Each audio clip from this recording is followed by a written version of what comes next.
Hi everyone, Stjepan here. I'm going to continue covering the games from the Paraćin Open. In the last few weeks I haven't been recording much, as you probably noticed. I've been playing chess and preparing for probably the biggest and most important tournament so far since I've started playing chess. You can find the updates about it on my Patreon page. It starts in 2 days, so I'm pretty excited. Anyway, I still have a lot of games to cover from previous tournaments, and I'm going to start by finishing Paraćin.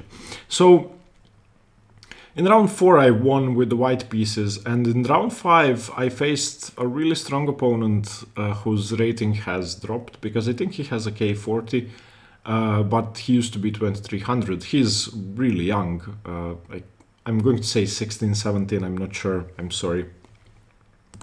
So anyway, he plays e4 on move 1, I played c6, and after d4, d5, he surprised me with pawn to f3, the fantasy variation.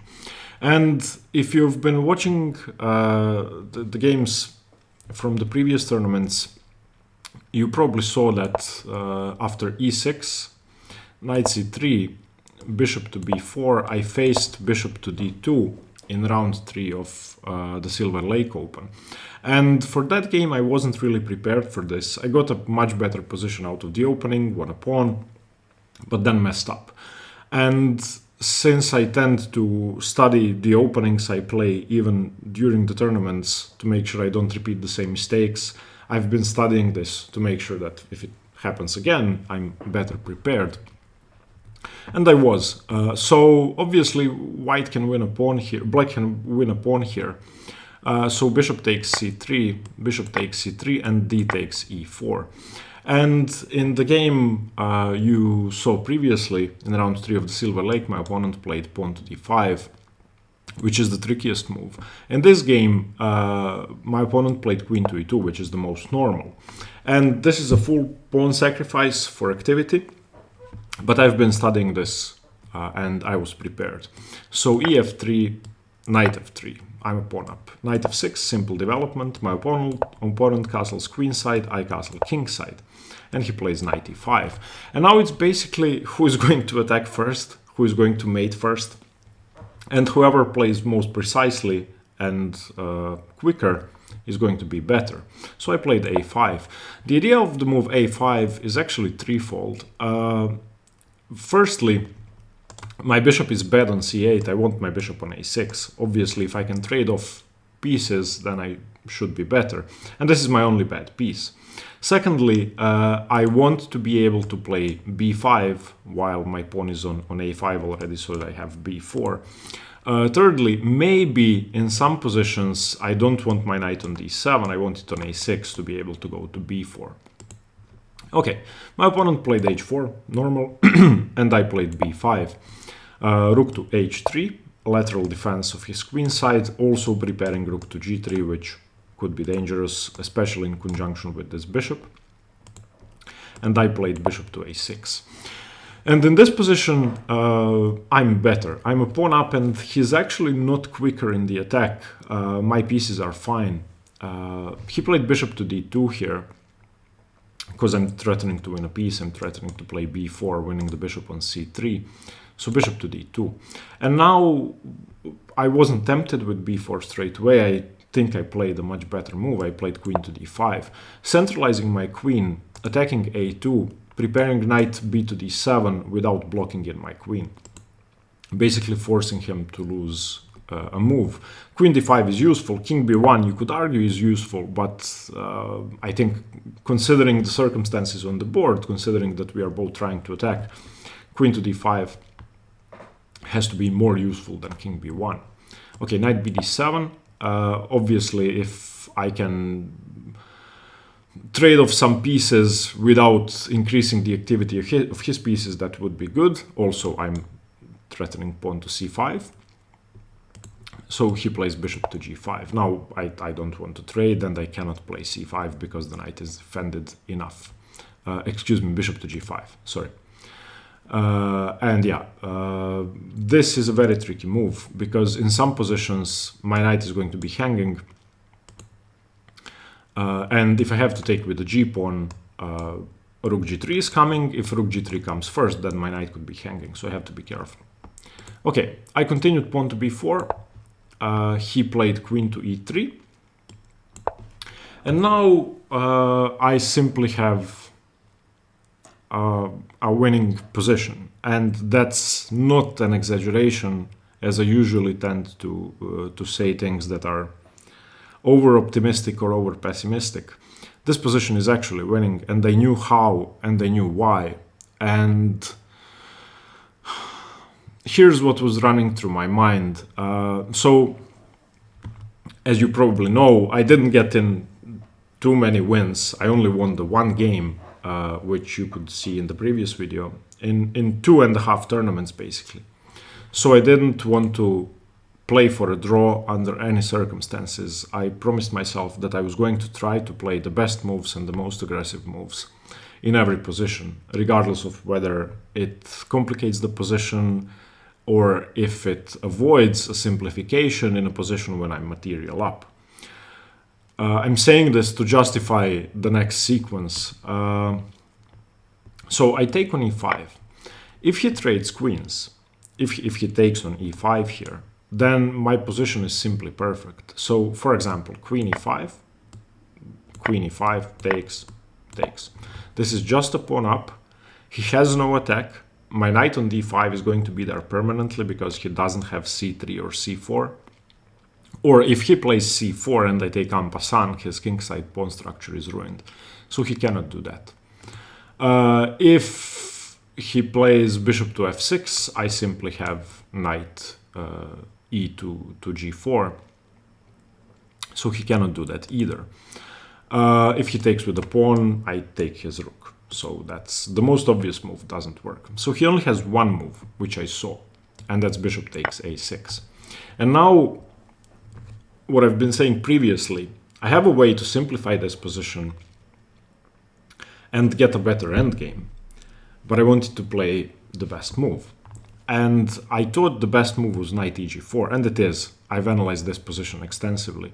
So knight eg4 is the most precise move, but it leaves the situation very messy and gives both sides chances and doesn't trade pieces.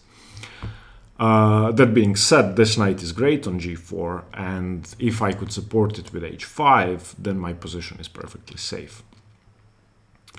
Coming back to this position, if I want to play it safe and make sure I don't lose, before I make sure I have enough winning chances, then I can go into an endgame, which is simply much better for me, a pawn up, by playing rook takes a6. Now, let's have a look at his options. Why is this so simply winning? By the way, I've also used the engine on this game after finishing my analysis. This position is minus 2.5. Knight eg4 is the best move, but rook a6 is the simplest. So let's have a look at what he could do. Firstly, queen e2 is the most obvious move. Attacking my rook, still attacking the knight. But this simply fails to queen b5. Now he has to either take on e5 or take my queen. Regardless of what he does, I have a great position. Let's say he takes on e5. And I take, and d takes, and again, I get my knight to d5, a pair of bishops has been traded off, my position is just perfect. I mean, maybe he can do something with g4 and stuff, but I highly doubt that I'm going to mess up and lose to a mating attack in this position with only two rooks and the bishop against me. If he doesn't play queen e2, then he has to play queen e5, for example, and takes, and again, we get the same position. And finally, the move that he probably would have played, I expect, is bishop takes f6. But after bishop takes f6, I simply play gf6. And after queen e2, which again, he has to play because now my knight is defended by the pawn, I again play queen b5. Now he has to play queen takes b5. I play c takes b5, d e5, f e5. And this position, of course, is 2 pawns up and should be easily winning. My structure is messed up, and I'm probably going to give up one pawn, worst case, but yeah, I don't think I would have had any issues here. So I saw that, and I thought to myself, okay, what do you think is the best move? Do you think rook takes a6 is the best move? No. Okay, then play knight eg4, and I did play it. Okay, knight eg4. Now he has to defend his bishop. His queen is attacked, so he has to play queen e2. This was forced, and in this position I made a mistake. I think h5 is the best move, which simply keeps my position protected on all fronts. Nothing is loose. He doesn't have rook g3 because everything is permanently defended. Against bishop c4 I can simply retreat.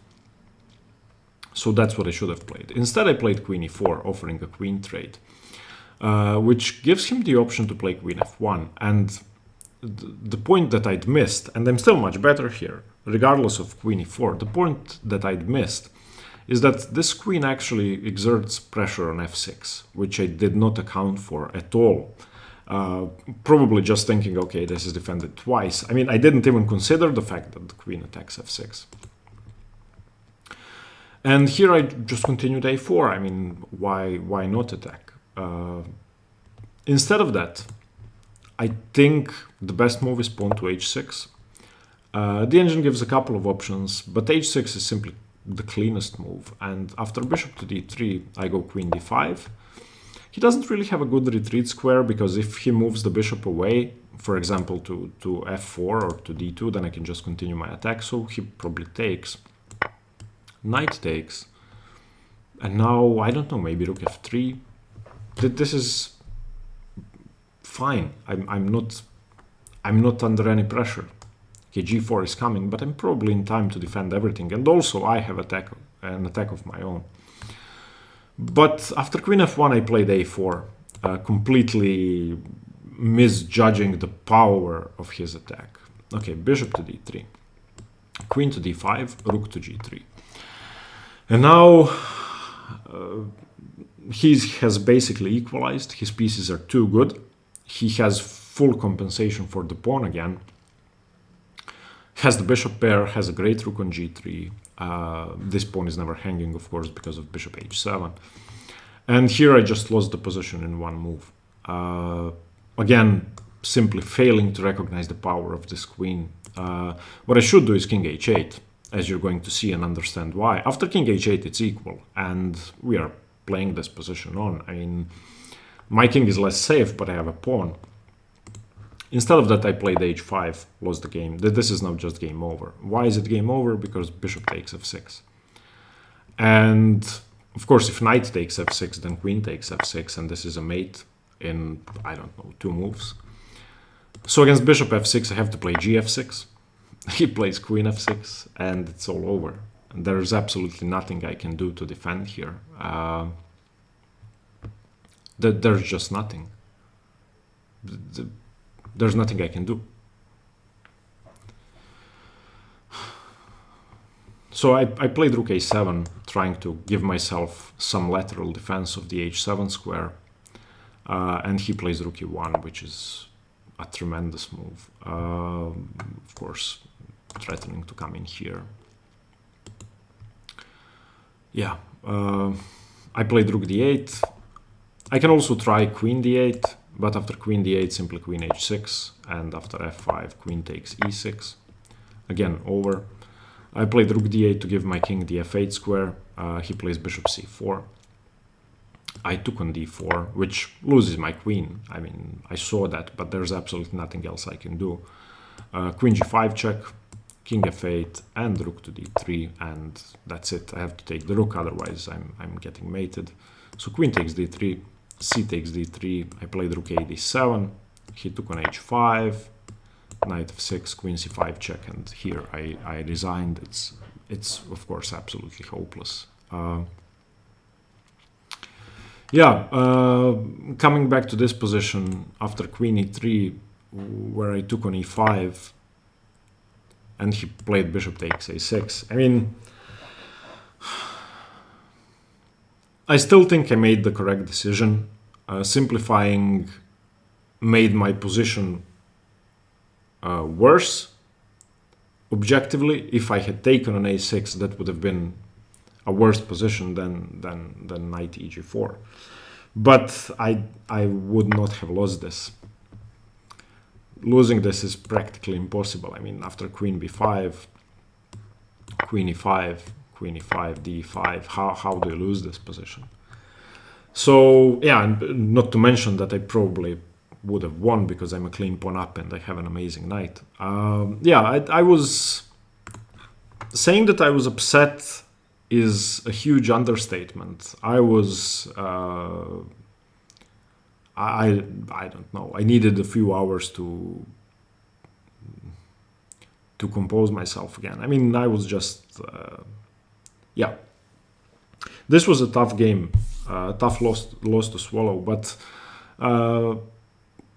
I would play knight eg4 again if I'm in the same situation, because I think long term that's better for my chess, and it leads to more complicated positions in which I have more chances to win. So I still think that the decision was correct. Unfortunately, it led to a very painful loss. Yeah, that was round 5. I'm going to continue with round 6 tomorrow.